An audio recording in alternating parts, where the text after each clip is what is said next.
네, 중국 증시가 일단 위안화 가치 급락으로 등락을 거듭하는 등 불안한 장세를 보이고 있습니다.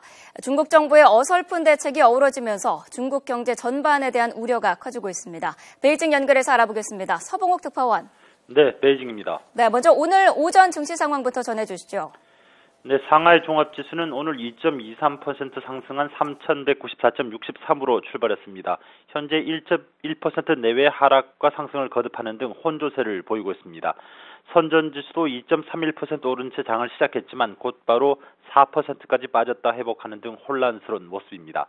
어제의 불안한 장세가 이어지고 있습니다.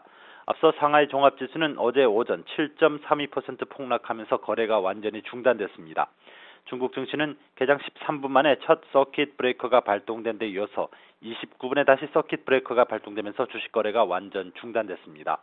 원인은 위안화 가치 급락입니다. 중국인민은행은 어제 위안화 환율을 2011년 이후 최저치로 고시했습니다. 종전에는 위안화 값이 떨어지면 수출품 가격 경쟁력이 생기면서 긍정적인 신호로 해석이 됐는데 최근에는 외국 투자 자본의 유출로 이어지는 부정적인 신호로 여겨지기 때문입니다. 인민은행도 실제 어제 12월 외환 보유액이 3년 만에 최저치라고 발표했습니다. 위안화 가치가 계속 떨어질 거라는 전망이 중국 경제에 대한 우려를 키워서 주식 시장을 뒤흔들고 있다는 분석입니다. 네, 중국 당국의 서킷 브레이커 제도도 잠정 중단을 했는데 이에 따라 중국 정책에 대한 비판도 커지겠는데요. 네, 서킷 브레이커는 올해 처음 도입됐습니다. 하지만 5%와 7%로 변동폭을 너무 좁게 잡아서 안정제가 아닌 증시 폭락의 기폭제가 됐다는 평가입니다.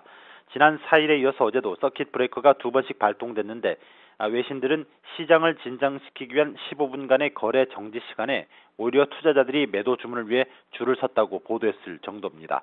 결국 중국 증권 당국은 서킷 브레이커 제도가 시장에 긍정적인 효과보다는 부정적 효과가 큰 것으로 나타났다며 잠정 중단하겠다고 밝혔고요.